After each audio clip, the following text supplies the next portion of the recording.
Hi, welcome back to Therapy Chat. I'm your host, Laura Reagan, and today I'm so excited to be speaking with Anne Beckley Forrest and Annie Monaco. Anne and Annie, thanks so much for being my guests on Therapy Chat today. Thank you for having us. Yes, this is going to be fun. Yeah, I'm excited.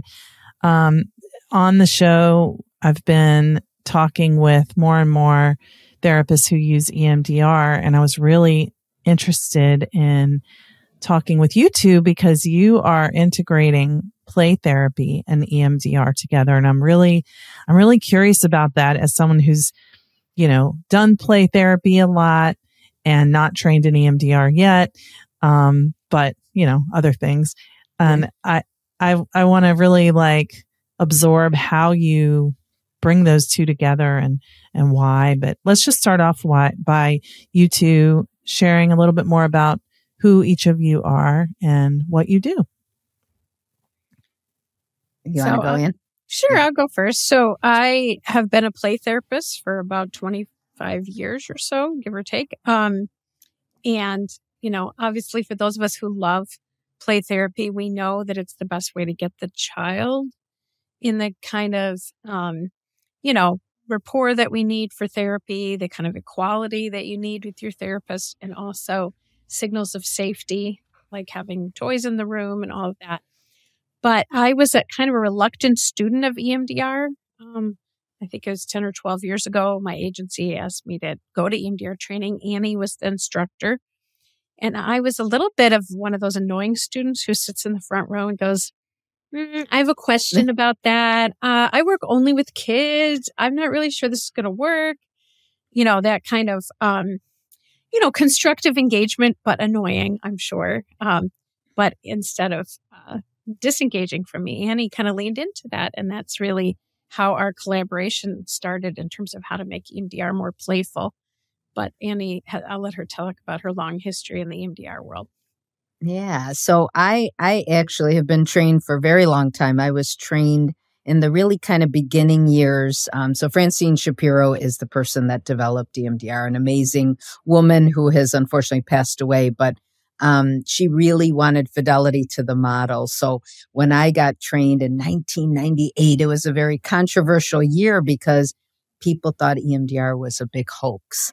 And so it was Francine and many, many amazing researchers, top people in the trauma field that helped her make it evidence-based. And it is the most highly researched treatment in the world and one of the top treatments for obviously trauma. And we look at trauma in many different ways. So I got trained. I was already working with teenagers who commit crimes in the community. I was doing family therapy. I was being trained in a model. So we meaning me and several colleagues, we combined EMDR, family therapy, working with teens, working with children. And again, like Anne said, when I met her, I had been doing some work with small children, but then, went into private practice and started doing more. And it's really our mission together is to make therapists feel competent. And so, we know that high-risk children and teens are very hard to treat. It's hard to involve the parents, caregivers, and it's hard to make them successful. And so EMDR works very quickly, and people don't talk a lot about that, but it can work very quickly with this population. And I work with foster care kids now. I work with highly dissociative kids. And I can do amazing wonders in just some few sessions with these kids. And so right now, Anne and I are training together. We travel internationally. We travel locally. We do lots of virtual trainings. We hold these cool summits where we'll talk about that later. But it's all about making therapists be able to feel competent, have the knowledge, and be able to treat high-risk kids. So that's our goal. Yeah. So, and, one of the things that when you were asking us right before we got on a little bit about our work, as a play therapist, I, of course, was doing my best within the kind of play therapy environment to help kids to digest traumatic experiences. One of the things that I had a growing discomfort with, and I think EMDR sort of helped me to answer, is the fact that some kids, because avoiding reminders of the traumatic experience is part of PTSD, part of anxious, avoidance, we just weren't getting to that work. And that's really what I hear from a lot of play therapists in consultation is, I know that my therapy is at least providing a safe haven and that there's corrective experiences attachment-wise, but we aren't doing is the exposure work to the trauma. Yeah. And the research is really in and has been coming in over the last 15 or 20 years that is actually how the brain and the body in particular can heal from these adverse experiences is exposure and just managing it in such a way that we can desensitize some of the most upsetting parts and sort of reorganize the story, our own story in a way that makes sense. And so EMDR has added a lot to my practice as far as being able to do that in a kind of coherent way. And as Annie said, also sort of a quicker way than, this kind of painstaking tiptoeing towards it that was happening in some of my play therapy sessions prior to learning EMDR. It's not, out of the box EMDR. People go to EMDR training. You get trained in the adult protocol first. That's the standard of training. And then you have to start adapting from there. And so that adaptation, that's where all of the excitement and all of the energy is in our work is like, let's really spell that out. So we edited a book together and we had 20 different authors. Oh, I have the book. Look at that. I have the book right here. I had to grab one for some reason. And these were all mostly play therapists, child therapists who are using EMDR and talk about how they're integrating it. And so for us, that was kind of the beginning of really spreading the word to other people, having it go beyond our own practices and our own community and trying to cast a little wider net. And really, my goal is that all the play therapists should have EMDR in their toolkit. So, I don't know how close we are to that goal, but we're making progress. So. We are. So, Laura, just to bring it, for your listeners, we are really playful people. So, foster care kids come in with, that's my population right now mostly, and they come in with the worst of the worst traumas, right? And so Hannah and I teach therapists about how to get at that horrific traumas, right? But we're doing it with playing with swords, magic wands, in the sand, high-fiving, right? And the other thing is we teach therapists how to bring those caregivers, those parents in the room to do EMDR with these kids. And it doesn't just have to be foster care kids. I mean, all children, we bring in the parents, as well as we do this with teens. So a lot of our trainings are really, they're videos of our work with kids. They're very lengthy transcripts of what we do in every session.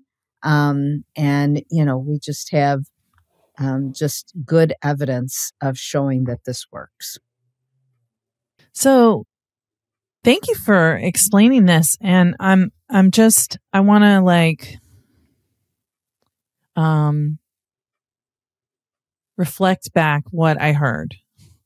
I heard you saying that the dilemma is in play therapy, and I certainly can relate to this in my experience with play therapy, that the avoidance that is so protective, which happens through the process of dissociation, at whatever level of consciousness with the action of dissociation, like I'm deliberately pushing it away, or it's just happening because that's how I'm protecting from knowing what this life-threatening thing that I can't know, right?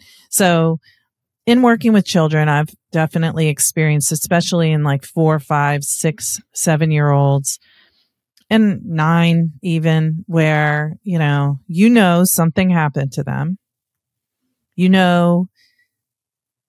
They experienced trauma, but they are not going there. They're just not going there. They're like, nope. It's like you correct. Gently bring up the topic, or you somehow, go near it, and they're like, nope. just, nope, they change the subject, or they're just not engaging with you. Exactly. They look away. They might literally zone out in that moment. Either way, you know that talking about this right now is not happening. They don't feel comfortable talking about this right now. And Laura, they're never going to feel comfortable, right? Like, we know what foster care kids have been through, right? We know what severe neglect cases, Anne deals with a lot of out of country adoptions, things like that. Like, no, they're never going to feel comfortable. And so because it's not comfortable. It's a super traumatic experience. And we can't get adults to do this work, right? I mean, so the avoidance is our job as therapists to work around it, find a way to make it easier for kids. And the greatest thing about children and teens is that the processing is so much quicker than adults. And so, without being too graphic, I worked on a memory of this little girl being removed from her home for lots of physical injuries. And, we're talking within 40 minutes, 30 minutes, she was able to process so much and just, stopped hitting after that session, stopped hitting the animals in the home, stopped touching her sister in her private parts. Like, that's the kind of results that me and Anne get. And we want to teach therapists how to do this. And so it's kind of like you're saying that by what they can't go to in session because they need to avoid it is perpetuating the continued reenactments and re-experiencing. Sure. So, but how... And we did it so her and her mom did it with her and her foster mom did it with swords. We did that, and then we also did drumming. We did a parade. Like, that's what we teach. And, of course it was hard for her, but she's playing an instrument. She's hitting a sword, right? It's done in a way that's so much more able to help her talk and process it because of course she avoids. She looked at me and she goes, "Oh, I'll never talk about this," right? Well, for people who, some of your listeners are not trained in EMDR or, other protocols like that, the real magic part of it, not magic, the science part, is what makes it seem like magic. Right, is the idea of dual attention. Look at the memory, march around the room, bang on the drum. Oh, yeah, remember that bad thing that happened? Show me in the sand. Nope, get up, move around the room. We're going to hit the drum. We're going to hit the xylophone. Having a parade. Now mom's going to tap on your shoulders. We're all going to take a deep breath together. Let's have a snack. Now let's do it again. So this idea of you have to be able to hold the yucky stuff while at the same time stay in the room. And that's where the play really has enhanced, I think, even what's possible. EMDR has been an amazing protocol. It's been around a long time. Some of what's happening now is what I think play therapists are bringing to the table is a repertoire of playfulness that just makes that space a little bit bigger. Can we do it one more time? Can we do it in EMDR? We do bilateral stimulation, right, left. That's the eye movements, right? With kids, it tends to be more tactile or movement oriented just because they don't sit there and move their eyes. But even that moving and all of that, this is counteracting that dissociative response. It's counteracting the freeze response that wants to kind of, come in when they're triggered or reminded, have reminders of the original event. So I think that's really what play therapy is bringing to EMDR is kind of already this sense of co-regulation and a big repertoire for how to do that with a kid. We're not going to sit there and passively say, okay, now remember what it is that, and do lots of talking. Instead, we're going to try to use play and expressive materials to make it more possible because little kids are not going to be able to say in words everything that they experienced. But with their bodies, they can show the intensity with a sword fight, or they can, sometimes we have kids show us with artwork or with miniatures or some other kind of play material, show us something about what happened. Okay, now we're going to do that, desensitizing that bilateral. So it's kind of, it's really quite exciting. It's a very different, much more active kind of therapy. And it's more directive than a lot of play therapists were raised to be. But even in that, there's still that dance in and out of the content, I think. Yeah.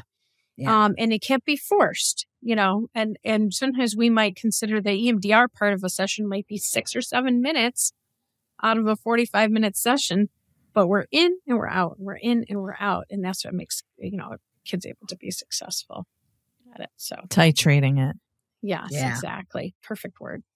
Titration and pendulation, right? There you go. There you go. Two of my favorite words. Yes. That along with toys, with tactile and kinesthetic. That's the other, so. You got to form an acronym, man. Yeah, right? Yeah, I don't know. There's too many T's in there. I can't do it. Well, I'm curious about, is the play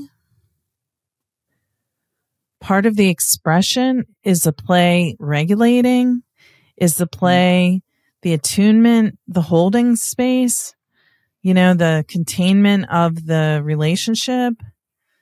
And is it you can dive right in and do this like from the very beginning, or how much time does it take to build up therapeutic rapport, especially when you have like disrupted attachments and the child may have like the indiscriminate attaching or the, very avoidant way of not being able to attach easily? Yeah. Obviously there's no one size fits all. I do think that we've had a tendency to wait too long to be kind of stuck in perpetual preparation, because the therapist, as well as the child, is waiting for some sort of all clear that we can go towards this stuff that every fiber of my being says we should avoid. And as a caring adult, every fiber of my being says, I don't want to upset this kid. It's not easy to say, hey, it's Tuesday afternoon. Let's talk about the worst thing that ever happened to you. Like that's, it takes quite a bit of sort of therapeutic confidence to even lead kids that way.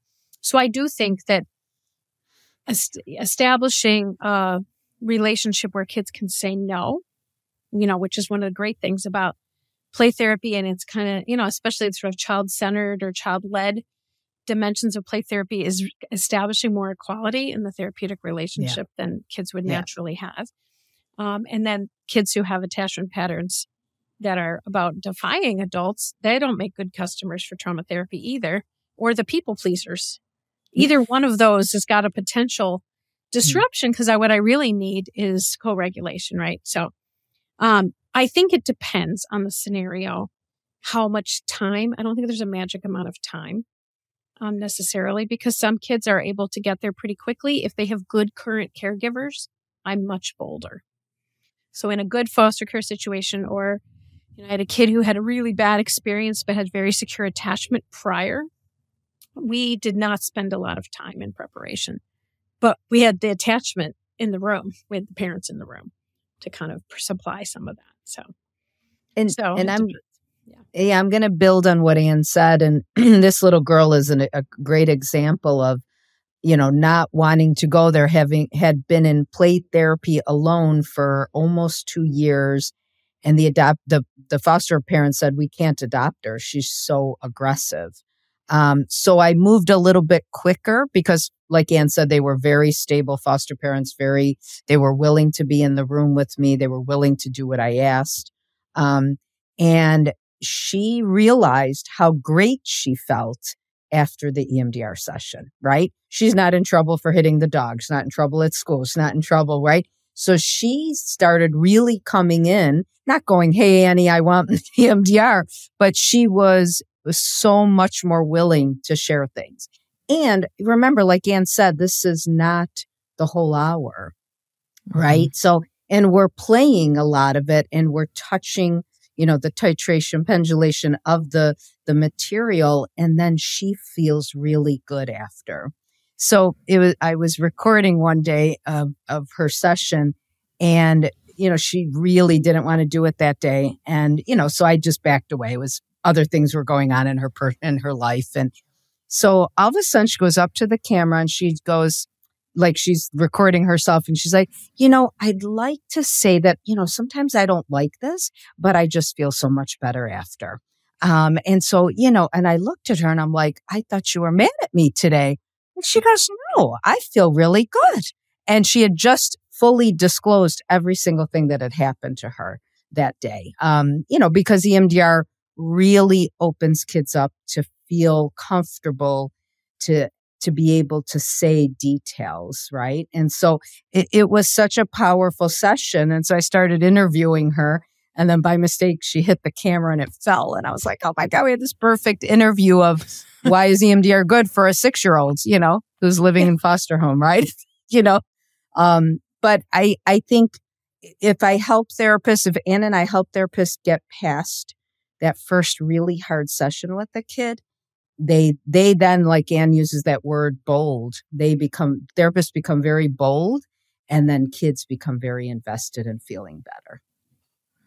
So it's getting past that hump. And, so big part of what we're trying to do is not just give trainings, but also built into the EMDR world, much like the play therapy world, there's a structure for consultation for the developing therapist in the model. And so what we have been trying to do is really grow the pool of consultants who can speak to work with children.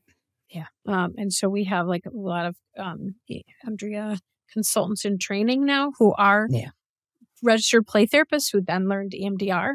And so because I think that's just as important that that people have those kind of resources for storytelling about their individual situation, because it's different. I can't give you a hard and fast rule about how long do you need to spend preparing or how much time should you spend.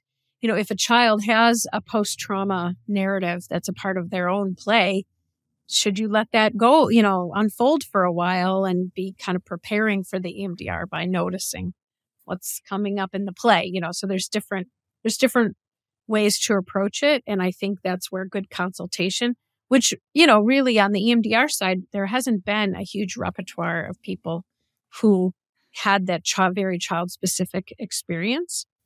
And so we're trying to increase the, credential consultants on that side to do that. So, yeah, that's great. And, and I think that's really important because what I've found over the years, when I go to a training, if they're not speaking my language, I wonder if the trainer understands what I understand about the topic. And I think, well, this is great if you didn't know this that I know, but they're not apparently entertaining that. So like having you're also a bad student that sits in the front. And yes, I am. Authority. Yes, I am. I wanted to ask you I knew there was something about you. Yeah. I wanted to ask you, what were your critiques in the training? Because that's me, I'm like, but how do you, and I have a few more things to ask, but it's like, how do you, if you work with highly dissociative kids who are in foster care, how do you know they're safe enough to be able to go there? Because they are in the environment of loss of their attachment experience. Well, I will tell you this. This is where I have come to, and it has taken me a while to get to this point, but it's not getting better. So every year, every month that kids are living with unprocessed trauma, it's interfering with normal growth and development. So it's actually an emergency that they be able to at least digest this much at a time, but start. Because if we're waiting for adolescence, that's a disaster. Yes. Unprocessed trauma in adolescence is way more dangerous than bringing up, poking. There's a woman out in Australia, EMDR therapist, who talks about the challenge of this particular population, very dissociative foster care. And she calls it waking the sleeping dog. Nobody wants to wake up the sleeping dog. Everyone just wants to tiptoe around and go, they're doing so great in school. That's just great. But meantime, the layers upon layers of avoidance. Yes. And the inside turmoil is not improving. So, what I say to parents who don't want to go down this road is play the tape to the end. How do you want it to turn out? Do you want this kid to be able to own their own story? We got to start now. We can't wait for them to be 13, because then at 13, you're supposed to be ditching your caregivers. Yeah. Not, and you want to be able, little kids will accept the attachment interweaves and the support, and they'll try things, and these dissociative patterns are not set in stone. And I think you asked too, Laura, like, how do you know if they can handle this? And, obviously we teach a very comprehensive approach, and it's many things, right? So that case in particular, somebody said to me, could have been Anne, how'd you move so fast? How'd you know to move so fast? And I said, I sometimes have other, foster care kids have to have another therapist and an agency to get medication. So the other therapist is the one that approached me. And so she was solid. She told me how great the foster parents were, how great they were. I knew the agency caseworker. I interviewed them myself, right? And sometimes I will see people twice in 1 week for several weeks to make sure that we're getting them through the material and that it has a positive impact. So it's so many pieces. I'm a person that involves school people. I'm the first to call a social worker or a teacher and say, hey, I'm doing some work with this kid. Can you help out? Can you give them a break? Can you support them? One of my best stories is a foster care boy that I went to go meet with the 2 kindergarten teachers, and, he was physically burned on his body. And I said, will you take care of him Monday through Friday? I'm going to do the trauma work on Sunday. And they were like, of course we will. And so he'd walk in on Monday. They would hug him. They'd give him candy. They're like, we heard you did great work with Miss Monaco. You're Miss Annie, right? And it was the team approach, right? And then the caseworker made sure to go visit on Tuesday, right? We had people lined up to help the processing. So it's not just us as therapists. That makes sense. Right? And Anne is right. I mean, one of my first population was working in prisons. And that is the image. Those men in prison used to tell me their story of childhood, and it's the foster care kids' story. So when Anne says emergency, it is an emergency. We know that kids who are dissociative in childhood become DID. That's a given, right? And many foster care kids end up in prison. This is the 4 walls is filled with people who have significant trauma, the 4 walls of prison. So the school to prison pipeline. Yep. And the child welfare to prison pipeline. There you go. So if we do some work, and foster care kids are moved all the time, right? Or kids with neglect or whatever things happen.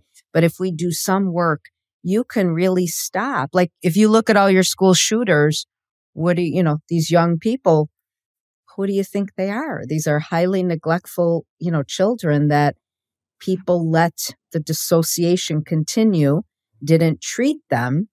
And of course, you start hearing voices in your head and parts of self, right? We teach lots about parts of self. So, our approach is very comprehensive.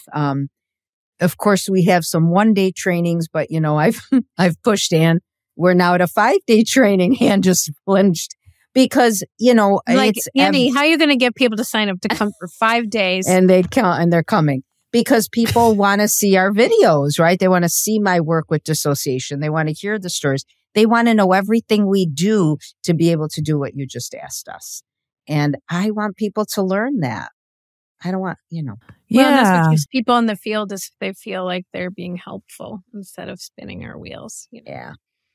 Right. I mean, I think one of the things that you just highlighted is that what you're doing is not happening in a vacuum. There's a surrounding of support for your clients. And I think that's one of the things that's missing. 2 things are missing in our field. One is that so many therapists don't know how to identify trauma, but they don't know how to identify when their client is dissociating.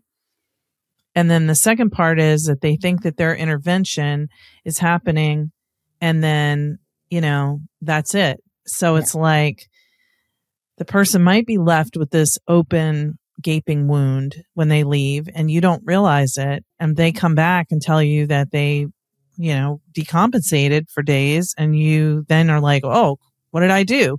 So I think that it's kind of highlighting just the need for a different approach. And then when we talk about foster care, I mean, the whole system of care for children in foster care and children who are involved in the child welfare system in general is just so focused on their behavior and not their healing, is what I think. Well, and we have the least experienced clinicians with the toughest caseloads. Yeah. And that system doesn't seem to be going anywhere. No. And, that's a real issue for me because, the skills that we're talking about are not in the clinician are not built in a day either, Well, and the whole system needs to see it the right way too.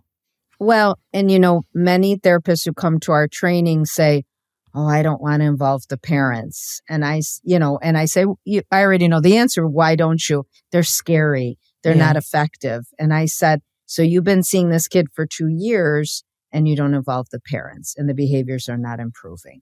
Right. And so, we really, I was a young therapist too. Right. And of course, the scary father, the scary mother, whoever. Right. And I'm like, "Oh, I don't want them in. I'm just going to take the kid in." You don't like someone being aggressive with you, right? Sure. So, we try to cover all those pieces, and just doing more in-depth work with those therapists that have really come with us all the way. And we just get so many amazing emails like, "All right, Annie, I did it today. I went in and I did the swords and my gosh, it worked." And it's, again, it's consultation. Well, I hear you saying that it's kind of like triaging and this person, needs a tourniquet right now, and it's like, we could say, we're not going to treat that, we're not going to do that yet. It's, we're here in the field instead of in a hospital, but they need a tourniquet now. So it's kind of saying like to avoid the deepening of the impact of this traumatic experience on the developing self, we have to intervene now. Yes. Even though it might be painful and imperfect in the short term. There's going to be more layers that need to be processed later, but we have to get started. And Laura, if people have children that have to go to the hospital and get a medical procedure, we do not give children a choice, right? Right. If their leg is broken, it might have to be hurt to be reset. But, and again, we're not forcing, and that's never what we do. But we know, I'm very honest with children, like, you're going to come in here and you get to play with everything in this room. And we got to talk about your past because what's happened to you is really hurting you. We have very creative ways, right? And so it's helping kids get to that point of not avoiding. So, Well, I know we are just about out of time, but I want to ask, can you just tell us quickly how are you offering this? I hear you say that there's different lengths of time. Tell us what you have going on so people who are now fascinated and can't wait to hear more know what to do next. Can I talk? And let me talk about the flow chart and then you talk about the summit. So we finally created this great flow chart that's on playfulemdr.com. And the flow chart gives you our different levels and where to start. Okay. So that's, go to our website, go to trainings page. You'll see that. And of course, you can always email us. We answer emails all the time about what should I take, and we're doing in-person stuff too. Next year, we're going to be doing some in-person cities. So that'll be announced soon.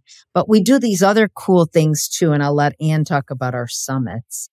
Well, one of the summits is happening right now this week, which will be too late for people who are listening to the podcast because we're recording it right now. But, this spring, what we've tried to do is build some community amongst therapists who are trying to do this integration of play therapy and EMDR.